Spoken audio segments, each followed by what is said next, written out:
membuktikan bahwa Indonesia adalah negara yang tidak luput dari penjajahan bangsa lain. Indonesia pernah dijajah oleh Belanda selama bertahun-tahun lamanya. Lalu pada tanggal 8 Maret 1942, Belanda mulai menyerah tanpa syarat kepada Jepang. Lalu Jepang mulai menguasai wilayah Indonesia dan Jepang mulai menarik simpati bangsa Indonesia. Jepang menarik simpati bangsa Indonesia dengan mengumandangkan semboyan 3A, yakni Jepang Pelindung Asia, Jepang Pemimpin Asia, dan Jepang Cahaya Asia. Tetapi tak lama kemudian satu persatu daerah dari kekuasaan Jepang itu jatuh kepada blok sekutu. Jepang menderita kekalahan dalam melawan blok sekutu. Untuk menarik simpati bangsa Indonesia, pada tanggal 7 September 1945, Perdana Menteri Koiso pada sidang ke-85 Parlemen Jepang akan memberikan hadiah kepada Indonesia, yakni berupa kemerdekaan. Untuk membuktikan janji yang telah diucapkan oleh Jepang membentuk BPUPKI atau Badan Penyelidik Usaha-Usaha Persiapan Kemerdekaan Indonesia yang bertugas untuk menyelidiki segala persiapan mengenai kemerdekaan Indonesia. Secara resmi, BPUPKI dilantik oleh Jepang dengan Ketua Dr. Rajiman Widyodiningrat dengan anggota 69 orang. BPUPKI mengadakan sidang resmi sejumlah 2 kali dan sidang tidak resmi 1 kali. Sidang resmi yang pertama itu terjadi pada tanggal 29 Mei 1945 hingga 1 Juni 1945. Sidang pertama itu membahas tentang dasar negara, yang mana pada sidang pertama diawali dengan pengajuan pertanyaan, yakni apa dasar negara Indonesia yang akan dibentuk ini oleh Ketua BPUPKI, yakni Bapak Dr. Rajiman Widyodiningrat. Pertanyaan tersebut ditanggapi oleh beberapa tokoh yang menanggapi tentang usulan dasar negara. Ada 3 tokoh yang mengajukan usulan tentang dasar negara, yakni Muhammad Yamin, Mr. Supomo, dan Insinyur Soekarno. Muhammad Yamin adalah orang pertama yang mengajukan gagasannya tentang dasar negara. Menurut Muhammad Yamin, dasar negara harus mencakup dasar-dasar yang paling mendasar dengan cara memasukkan kebudayaan yang dimiliki oleh Indonesia untuk berbangsa dan bernegara. Menurut Muhammad Yamin juga bahwa dasar negara harus mencakup kepribadian bangsa Indonesia. Atas dasar hal itu, Muhammad Yamin menyampaikan rakyat Indonesia mesti mendapat dasar negara yang berasal daripada peradaban kebangsaan Indonesia. Orang Timur pulang kepada kebudayaan Timur. Sehingga ide tentang dasar negara yang disampaikan oleh Muhammad Yamin berdasarkan nilai-nilai bangsa Indonesia yang sudah ada sejak dulu kala. Berikut ini adalah rumusan dasar negara berdasarkan pidato dari Muhammad Yamin. Yang pertama, peri kebangsaan. Yang kedua, peri kemanusiaan. Yang ketiga, peri ketuhanan. Yang keempat, peri kerakyatan. Dan yang kelima, kesejahteraan rakyat. Selain itu, Muhammad Yamin juga memberikan usulan dasar negara secara tertulis. Berikut ini adalah rumusan tertulis yang disampaikan oleh Muhammad Yamin.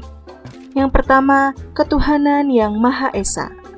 Yang kedua, kebangsaan persatuan Indonesia. Yang ketiga, rasa kemanusiaan yang adil dan beradab.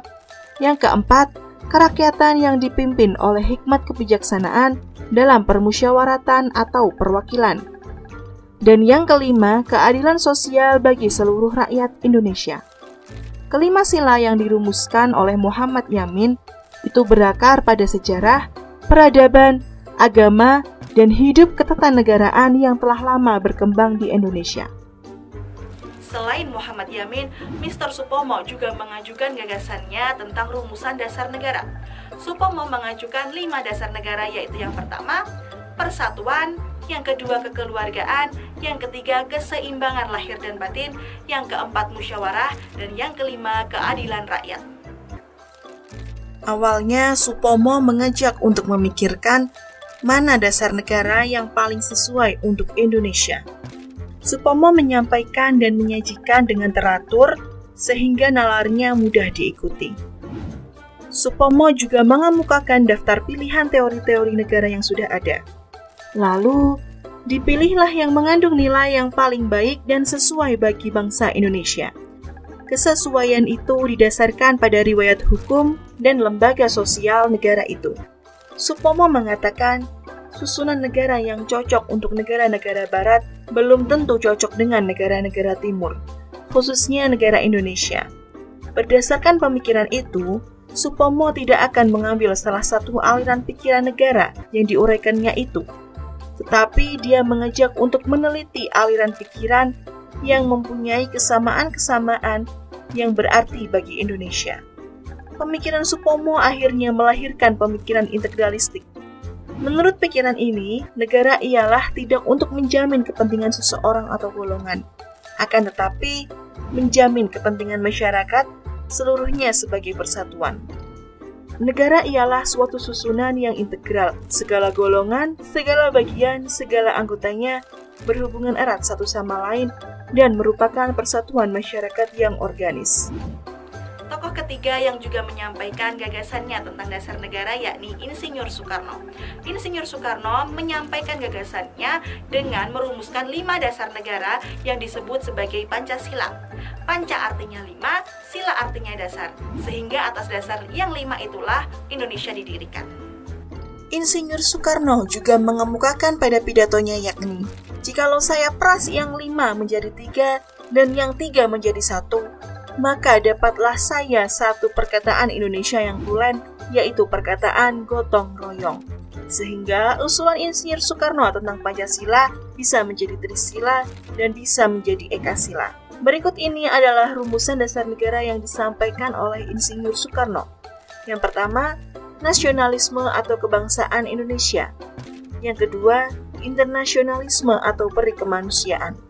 Yang ketiga, mufakat atau demokrasi. Yang keempat, kesejahteraan sosial. Yang kelima, ketuhanan yang Maha Esa. Sedangkan rumusan Trisila dari Insinyur Soekarno yakni, yang pertama, sosionasionalisme. Yang kedua, sosiodemokratis. Dan yang ketiga, ketuhanan. Pada hari di mana Insinyur Soekarno mengemukakan pemikirannya tentang nama dasar negara yakni tanggal 1 Juni 1945 ditetapkanlah sebagai hari lahir Pancasila. Setelah sidang pertama selesai, Indonesia belum mencapai kesepakatan akhir tentang dasar negara. Lalu BPUPKI membentuk panitia kecil yang beranggotakan 9 orang dengan ketua Insinyur Soekarno. Panitia kecil ini disebut Panitia 9. Panitia 9 terbentuk karena adanya perdebatan mengenai hubungan antara negara dan agama. Anggota dari Panitia 9 antara lain Kiai Haji Wahid Hashim, Mr. Muhammad Yamin, Mr. A. Amaramis, Dr. Andes Muhammad Hatta, Haji Agus Salim, Mr. Ahmad Subarjo, Abdul Kahar Muzakir, Abi Kusno Cokro Sujoso, dan Insinyur Soekarno. Pertemuan tersebut memiliki maksud untuk menjembatani perbedaan pendapat antara golongan nasionalis dan golongan Islam perihal hubungan negara dengan agama. Tanggal 22 Juni 1945, Panitia 9 mengadakan rapat di kediaman Insinyur Soekarno di Jalan Pegangsaan Timur nomor 56 Jakarta. Rapat tersebut membahas tentang rancangan pembukaan Undang-Undang Dasar. Panitia 9 menghasilkan rumusan sebagai tujuan negara Indonesia merdeka. Dari hasil sidang, hasilnya yaitu Piagam Jakarta atau Jakarta Charter, diusulkan oleh Muhammad Yamin. Naskah Piagam Jakarta ini kemudian ditandatangani oleh Panitia 9. Berikut ini adalah rumusan dasar negara yang termuat dalam Piagam Jakarta. Yang pertama, ketuhanan dengan kewajiban menjalankan syariat Islam bagi pemeluk-pemeluknya. Yang kedua, kemanusiaan yang adil dan beradab. Yang ketiga, persatuan Indonesia. Yang keempat, kerakyatan yang dipimpin oleh hikmat kebijaksanaan dalam permusyawaratan perwakilan. Yang kelima, keadilan sosial bagi seluruh rakyat Indonesia. Selanjutnya, rumusan dasar negara yang terdapat pada Piagam Jakarta mengalami perubahan pada sidang PPKI atau Panitia Persiapan Kemerdekaan Indonesia yang dibentuk sebagai pengganti BPUPKI. Pada sidang PPKI pada tanggal 18 Agustus 1945 atau 1 hari setelah kemerdekaan Indonesia, rumusan dasar negara mengalami perubahan pada poin ini, yakni ketuhanan dengan kewajiban menjalankan syariat Islam bagi pemeluknya menjadi ketuhanan yang Maha Esa. Perubahan salah satu poin dalam Pancasila adalah untuk menjaga kepentingan bangsa dan negara. Karena Indonesia terdiri dari beragam suku dan agama, berikut ini adalah isi lengkap Pancasila. 1. Ketuhanan yang Maha Esa. 2. Kemanusiaan yang adil dan beradab. 3.